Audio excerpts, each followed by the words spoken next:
네, 오늘부터는 중국 불교의 여러 종파 가운데 선종의 태도라고 하는 주제로 말씀드려보려고 합니다. 선종, 이것이 물론 이제 종파로서 발전하기 이전에는 선학이라고 하는 그런 장르로서 중국에 이미 도래가 돼 있었을 거예요. 왜냐하면은 여러 가지 불교의 수행 방법 가운데에서 요즘은 우리가 명상이라고 부릅니다만은 선공부라고 하는 것은 거의 필수적인 것이었기 때문입니다. 그러나 이 선학을 하나의 종파로 발전시킨 것은 중국 불교가 이룩했던 매우 중요한 업적 가운데 하나고, 이 선종이 대두됨으로 말미암아 중국 불교의 여러 종파들 가운데 가장 두드러진 종파로서 선종이 발전하게 되거든요. 그러니까 이 선종의 여러 위인들, 그리고 선종에서 주장하는 여러 파격적인 가르침들, 이런 것들이 과연 어떻게 형성되고 어떻게 발전되었나라고 하는 것을 말씀드리려고 합니다. 우선 제일 첫 번째로 중요한 점은 중국 선종을 일으켰던 6명의 위대한 고승들에 대한 말씀을 드리려고 합니다. 이 첫 번째로 중국 불교를 일으켰던 인물은 아무래도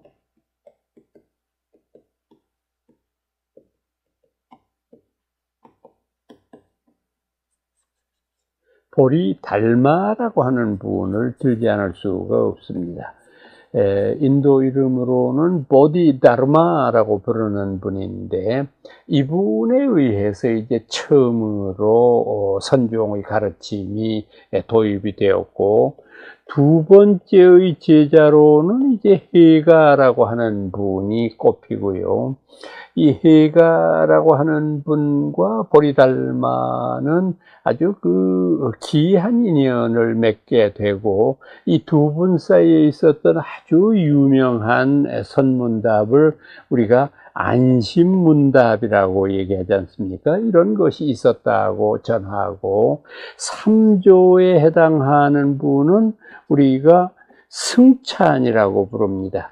이 승찬이라고 부르는 분, 이분은 일종의 선사로서는 아주 드물게 저수를 남겼는데, 그 저술 중에서 지금까지도 많은 분들에 의해서 회자되고 있는 신신명이라고 부르는 아름다운 저수를 남겼고요.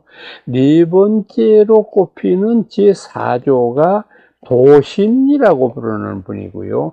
이분의 법을 이은 5조가 홍인이라고 부르는 분입니다. 이 홍인이라고 하는 분은 특히 선종에서 금강경이라고 부르는 경전을 접목시켰던 이런 장본인으로 꼽히고 있고, 이제 여섯 번째의 육조라고 부르는 분은 해능이라고 부르는 분이고, 이분의 자전적인 그런 경전을 우리가 육조 단경이라고 얘기하지 않습니까? 이런 이제 여섯 분의 고승이 중국에서 선종을 일으켰던 그런 뛰어난 분들이다. 이 보리달마라고 하는 분은 6세기 초반에 활약했던 분으로 보여지는데, 이분은 인도에서 왕족 출신이었다고 하는데, 이분이 6세기 중반에 이제 인도에서 중국으로 건너오면서 처음으로 선종의 가르침을 펴는데, 여러분들 다 잘 아시는 유명한 얘기가 있지 않습니까? 이 보리달마가 중국으로 최초로 건너왔을 때 중국은 양나라의 무제가 통치하던 시절이었는데, 양무제라고 하는 분은 굉장히 불교를 좋아하던 분이고, 또 불교를 좋아하는 만큼 많은 절도 세우고 스님들을 공양하는 일도 앞장섰던 분인데, 이런 분을 만나서 인도에서 고승이 왔다는 말을 듣고 한번 뵙고 싶지 않았겠어요? 아주 당대의 고승이다. 근데 인도 사람이다. 그래서 이제 이분을 한번 뵙고자 해서 왕궁으로 초청을 했는데, 보리달마를 뵙고 이제 법에 대한 이야기를 한참 주고받다가 양무제가 은근히 물었어요. 큰 스님, 제가 그 불교를 상당히 보호하고 발전시키는데 제 나름대로 노력을 했는데, 제가 절을 세우고 탑을 세우고 한 것이 숫자를 셀 수 없을 만큼 많은데, 혹시 저한테도 돌아올 공덕이 조금이라도 있을까요? 보리달마는 한참 생각하더니 없습니다.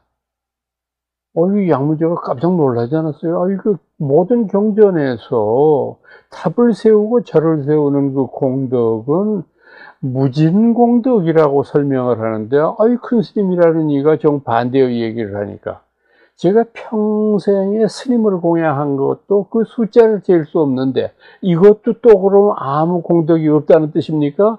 달마가 다시 대답했습니다. 그것도 아무 공덕이 없습니다. 이러니까 양무제가 화가 났단 말이에요. 이런 사람이 다 있냐, 이게. 그냥 겉만 고승인 척하고, 이런 천하의 하늘과 땅과 모든 인간 세계를 아우르는 나와 같은 그 큰 대왕을 능멸하는 거 아니냐. 이렇게 해서 해치려고 그랬어요, 보리달마를. 그래서 할 수 없이 보리달마가 피신을 했습니다. 목숨을 유지하기 위해서.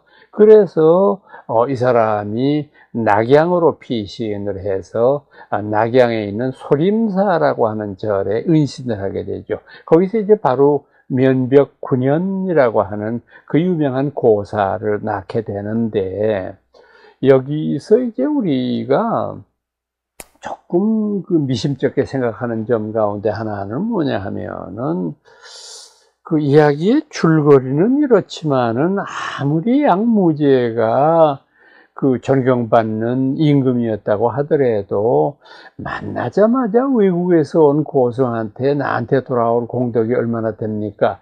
이런 걸 묻는다는 게 과연 상식적으로 합당한 일인가?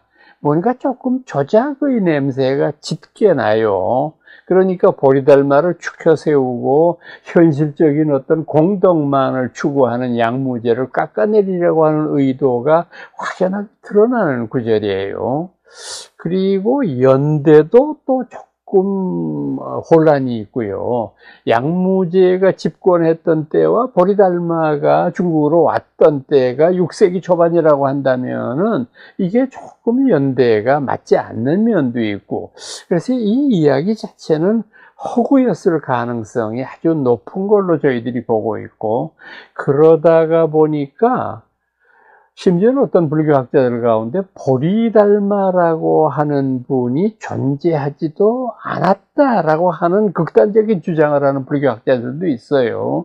그래서 이제 나중에 선종에서 이제 그 인도에서 왔다고 하는 보리달마를 이렇게 어떤 의미로는 없는 분을 만들어낸 것이 아닌가라고 하는 주장까지 나올 정도입니다. 그분이 해가를 만난 것이 아주 독특한 인연이었다고 내가 조금 전에 말씀드렸는데요. 이 보리달마가 이제 소림사로 피신해서 면벽 9년을 했다고 하는 것도 조금 우리가 철학적인 해석이 가능합니다. 보리달마는 왜 9년 동안 아무도 만나지 않고 벽을 바라보고 9년을 앉아 있었을까? 여러분, 벽이라고 하는 걸 한번 상상해 보세요. 벽은 어떤 겁니까? 존재 자체가. 벽은 귀는 있어서 여기에서 모든 사람들이 웃고 떠들고 싸우고 하는 걸 다 듣기는 하는데 말은 안 하잖아요. 말은 할 수 없고. 그러니까 면벽이라고 할 때 나오는 벽이라고 하는 의미는 보리달마 스님이 이곳에서 벽이 된 세월이 9년이었다고 하는 걸 상징하는 겁니다. 아무런 자신의 의사를 표시하지 않은 채 묵묵히 남의 말들을 듣는, 말 그대로 무건수행을 9년을 했던 거라고 해석할 수 있는 거예요. 그러던 차에 해가 스님이 참 인도의 그 보리달마 스님을 한번 뵙고자 찾아왔습니다. 그래서 큰 스님을 친견하고 부디 제자로 좀 받아주십사 하고 간청을 드렸는데, 보리달마는 들은 척도 안 해요. 그냥 휙 하고 나가버려요. 그래서 해가가 속으로 생각하기를 아직 내 신심이 부족해서 그런가 보다. 그래서 늘 큰 스님 계신 그 방문 밖에서 절을 하거나 혹은 좌선의 자세를 취하면서 늘 큰 스님을 뵙고자 다시 원하고 제자로 받아주시기를 간청을 했습니다. 어느 날은 겨울철이었는데 눈이 많이 와가지고 이 해가 스님이 뜰에 앉아 있는데 무릎팍을 넘을 때까지 눈이 와가지고 이분이 그 눈 속에 고립되어 있을 정도였습니다. 그때 방문이 열리면서 보리달마가 이렇게 내다보더니 아이고, 웬만하면은 그 간절한 뜻을 가진 제자를 받아줄 만도 한데 참 무심해요. 방문을 이렇게 열다가 물끄러미 해가를 바라보더니 자네 아직도 거기 있었나? 밤새 있었어? 그러고는 문을 확 닫아버리니까 참 해가 스님도 기가 막힐 놈은 아니에요. 그래서 이 사람이 그 다음에는 이 정도 가지고는 안 되겠다. 내 신심을 좀 더 철저하게 보여줘야 되겠다. 그래서 그 큰 스님 계시는 앞에 감나무가 하나 있었는데 그 감나무의 위에 올라가서 거기에서 밑으로 떨어지기를 반복했습니다. 처음에는 그냥 팔다리가 시큰거리는데 그쳤지만 계속 올라가서 떨어지니 어떻게 됩니까? 나중에는 팔다리가 부러져서 움직일 수가 없을 때까지 그곳에서 계속해서 올라서 떨어지고를 반복을 합니다. 그제서야 비로소 보리달마 스님이 감복을 해서 해가를 받아들입니다. 장하도다. 사나이 대장부가 도를 구하는 것이 이와 같아야 하리라. 그래서 이분을 제2대조로 삼았습니다. 이 유명한 안심문답이라고 하는 것은 어느 날 해가가 자기의 은사였던 보리달마 스님에게 여쭈어봤습니다. 스님, 오늘 제가 왠지 까닭 모르게 참 불안합니다. 무슨 이유인지는 잘 모르겠는데 제 이 불안한 마음을 좀 안심시켜 주시기 바랍니다. 그때 보리달마가 대답했습니다. 그래. 그러면 불안한 마음을 내게 가져오너라. 그러면 내가 그대에게 그 마음을 안정시켜 주마. 그 이튿날 해가 스님이 다시 달마 스님을 뵙고 말씀드렸습니다. 제가 밤새도록 불안한 마음이 어디 있나 찾아봤더니 불안한 마음이 어디 있는지 못 찾겠습니다. 그래서 스님한테 갖다 바칠 수가 없네요. 그때 달마가 대답했습니다. 이미 그대의 마음은 안심되었도다. 이 아주 그 유명한 안심문답입니다. 아주 상당히 선적인 취향이 물씬 묻어나는 그런 어떤 아름다운 스승제자 간의 대화 아니겠어요?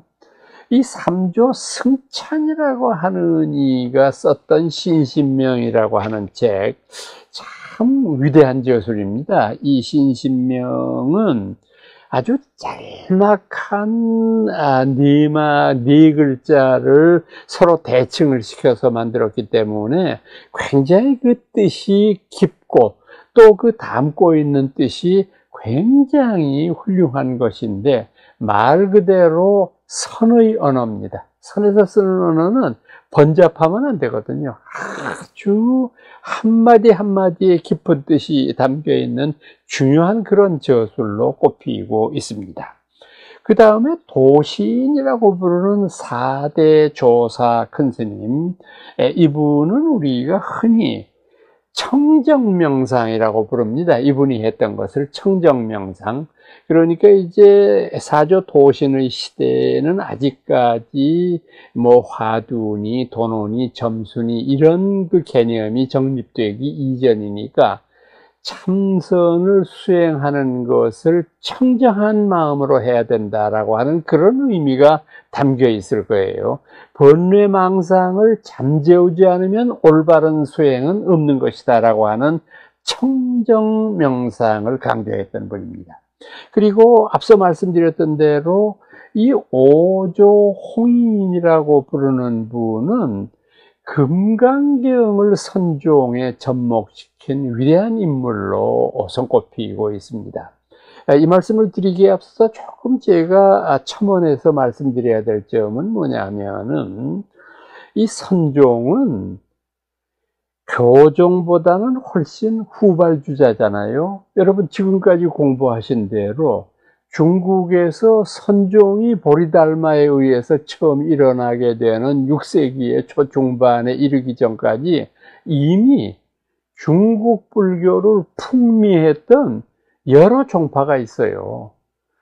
중관학파를 표방하는 삼론종, 육아유식을 표방하는 법상종, 그 외에도 남산율종이라든지 화엄종, 법화경을 중심으로 하는 천태종, 이런 기라성 같은 종파들이 발전에 발전을 거듭하고 있었는데, 그 후자로서 새로운 종파인 선종이 등장하지 않습니까? 그럼 그 선종은 제일 기본적인 입장이 어떻게 하면 교종을 따라잡을 수 있을까 하는 점 아니에요.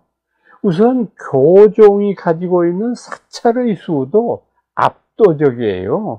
선종이 가지고 있는 사찰 숫자하고는 비교가 되지 않아요. 그러니까 그곳에 종사하는 스님네들의 수요도 얼마나 비교가 될 정도로 적고요.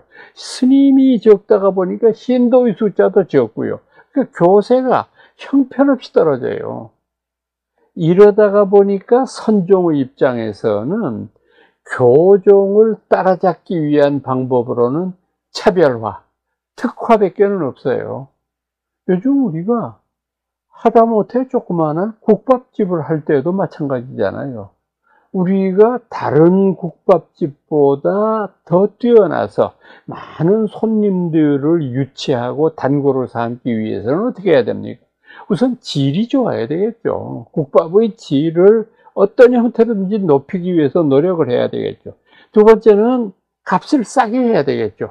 이 세상 많은 사람들이 비싼 데는 그렇게 쉽게 가기가 어려운 점이니까. 그러니까 이 특화 전략을 써야 국밥집도 성공할 수 있는데, 선종도 마찬가지예요. 교종이 못한 것을 꼬집어서 내세움으로 말미암아 교종을 따라잡을 수 있다는 생각을 했던 거죠. 그러다가 보니까 선종의 입장에서는 교종이 중시하는 경전 연구라든지 경전에 대한 것은 냉담했어요. 경일 넣는다고 성불할 수 있냐? 이런 식의 아이디어까지 발전을 하게 되니까 선종에서 주장하는 대로 선은 부처님의 마음이요, 교는 부처님의 말씀이다. 말씀이 아무리 빛나고 아름답다고 해도 말씀 속에 진리가 있는 거 아니야. 마음을 깨우쳐야 성불할 수 있는 거지. 이런 주장을 하는데 말씀을 위주로 하는 교학의 경전을 이 사람들이 중요시할 까닭이 없습니다. 그러나 홍인 스님은 금강경을 굉장히 소중한 경전으로 인식을 했고 제자들한테도 늘 금강경 독송을 강조했습니다. 이러다가 보니까 교종과 금강경의 교종과 선종과의 어떤 사상적인 통로가 처음 이루어진 것은 오조 홍인이 그 효시가 된다고 볼 수 있습니다. 육조가 이제 해능인데, 이 해능이라고 부르는 분이 정말로 문제의 인물이에요.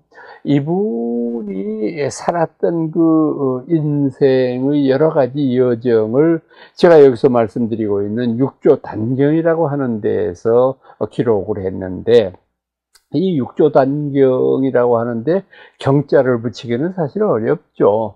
경이라고 하는 건 부처님 말씀을 우리가 경이라고 얘기하는데, 육조는 이분이 초조 보리달마, 이조해가, 삼조승찬, 사조도신, 오조홍인, 육조해능이기 때문에 육조, 그 육조에 관련되는 것을 기록한 거고 생애와 법문집이죠.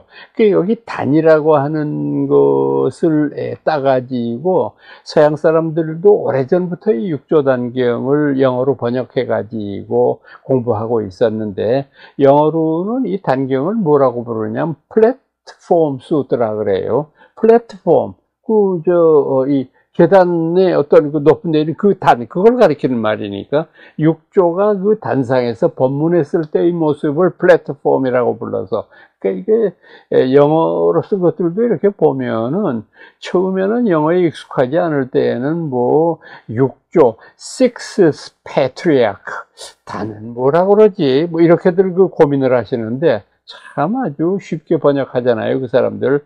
반야심경의 경우에도 이 사람들은 뭐 브라즈냐 바람이다 이런 어려운 말 안 써요. 하트 수트라. 마음 심자 썼으니까 하트, 우리들의 마음을 가리키는 거다 해서 하트. 뭐 법화경의 경우도 참 그 어려운 한문 글자를 썼는데 이 사람들은 그냥 로터스 수트라. 연꽃의 경, 연꽃의 부처님 가르침, 이렇게 쓰는 그런 그 특징을 가지고 있는데, 이 육조 단경에 보면은 해능이 어떻게 육조가 되느냐라고 하는 과정을 아주 상세하게 언급하고 있습니다. 해능은 이제 그 중국의 남반부에 있는 항주 곁에 있는 소주 출신입니다. 이곳에서 홀어머니를 모시고 이제 이 등짐을 져서 산에서 나무를 해가지고 장에 내다 팔고 그걸로 호구지책을 삼고 있었는데, 어느 날 이제 산에 가서 나무를 해서 마을로 내려오다가 잠시 땀을 식히고 있는데 어떤 지나가던 나그네가 혼잣말로 무슨 그 말을 외우는데 뜻은 몰라도 아주 그 뜻이 고상한 것 같아요. 그것은 이분이 뭘 외웠느냐 하면 금강경에 나오는 사국의 가운데 하나인 응무소주하여 이생기심하라. 응무소주, 마땅히 머무는 바 없이 이생기심, 그 마음을 내어라.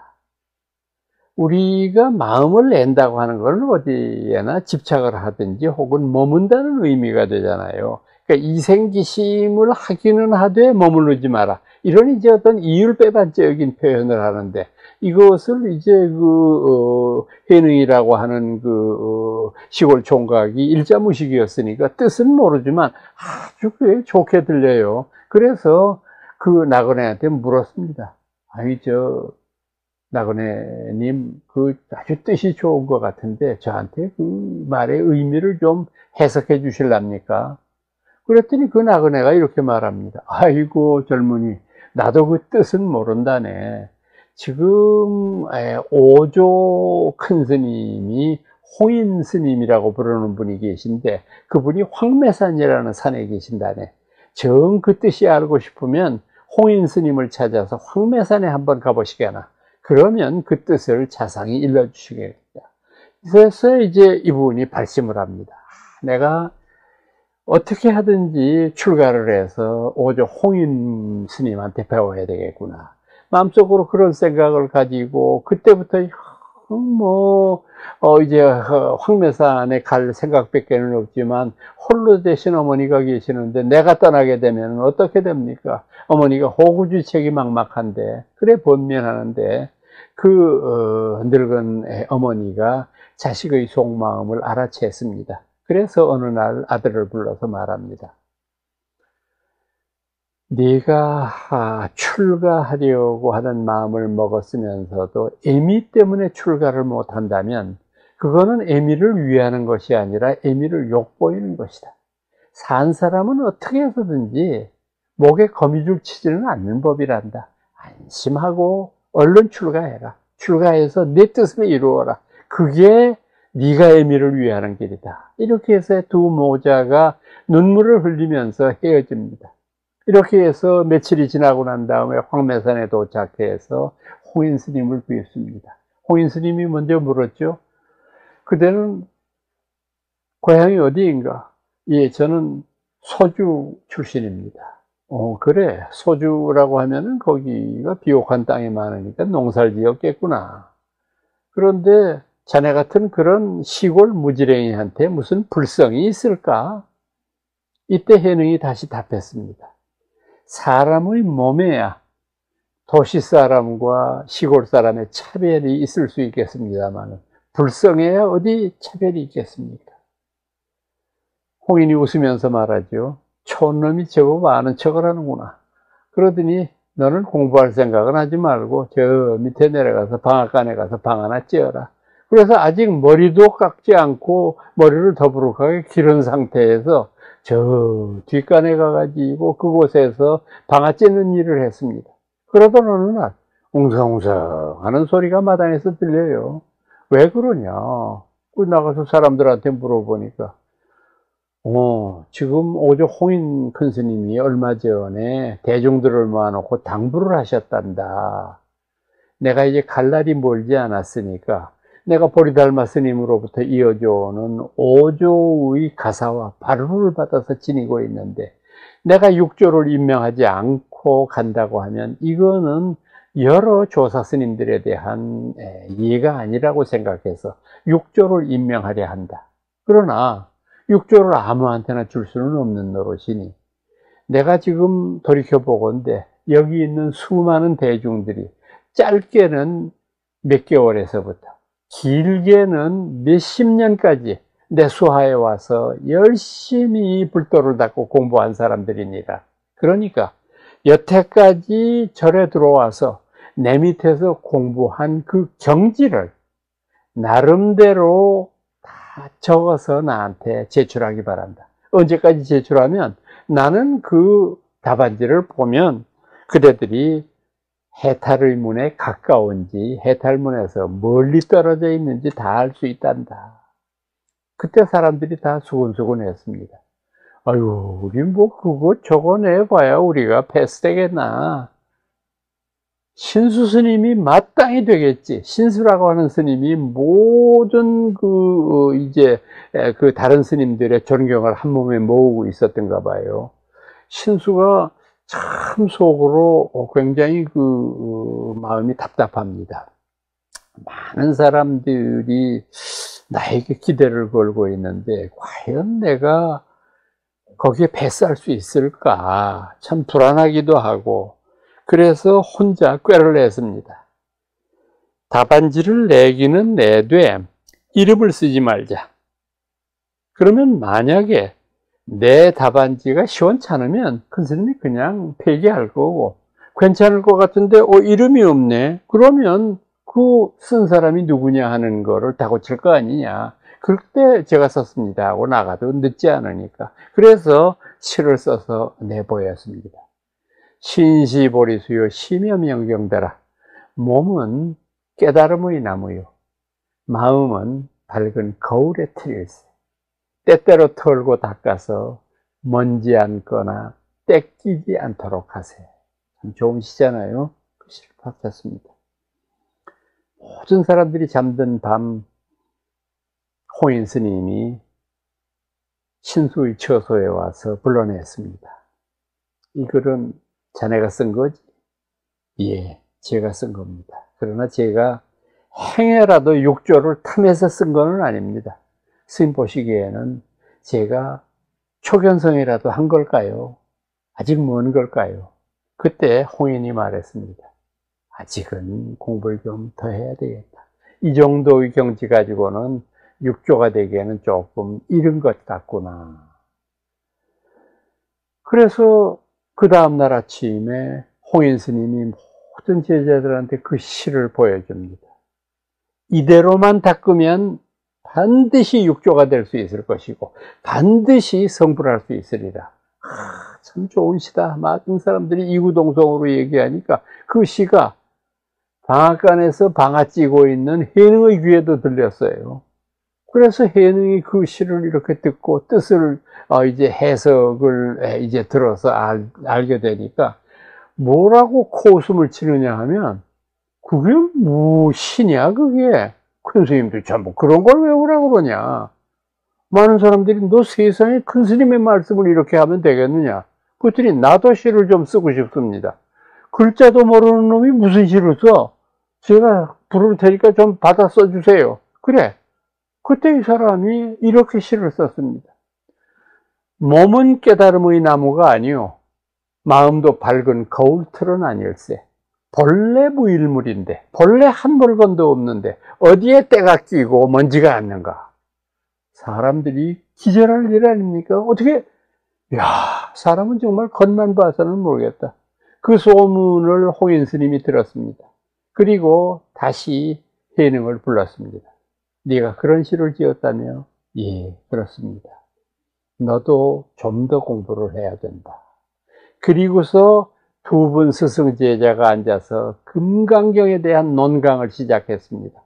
홍인 스님이 금강경을 해석하고 그것에 붙일 말이 있는가를 해능에게 묻고 이렇게 밤새워 스승 제자가 토론을 했습니다. 그리고 새벽 예불 알리는 종이 울릴 때 드디어 오조는 승인을 했습니다. 그대는 육조의 자격이 있도다. 그러면서 자기가 목숨처럼 소중하게 지내왔던 보리달마의 가사장삼 그리고 그 어른의 바루 이것을 넘겨줍니다.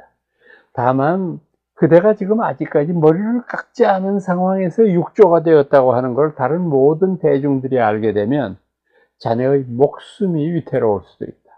그러니까 이걸 가지고 하루빨리 그대의 고향 쪽으로 도망을 가도록 하라. 그리고 잠시 은거해 있거라. 그리고 내가 죽었다라고 하는 소문이 들리면 그때 그대가 이것을 가지고 밝히면 모든 대중들에게 육조의 자격을 인정받으리라. 그래서 이분이 내려와서 그 소주 부근에 있는 조그만한 절에 조계사라고 하는 절을 짓고 그곳에서 이제 처음으로 법을 설하게 되는데 그 일이 있고 난 다음에 육조해능이 드디어 오조 홍인의 뒤를 잇는 그런 드라마틱한 그 삶을 묘사하고 있습니다. 이런 아주 다양하고 재미있는 여러 가지의 이야기들을 담고 있는 것이 육조단경이고 그 이후에 모든 선종의 그 고성들은 육조단경을 굉장히 소중한 문헌으로 기억하고 있었던 것입니다. 오늘은 여러분들께 선종의 대두라고 하는 주제로 말씀드렸습니다. 저는 다음 시간에 다시 뵙도록 하겠습니다. 여러분 안녕히 계십시오.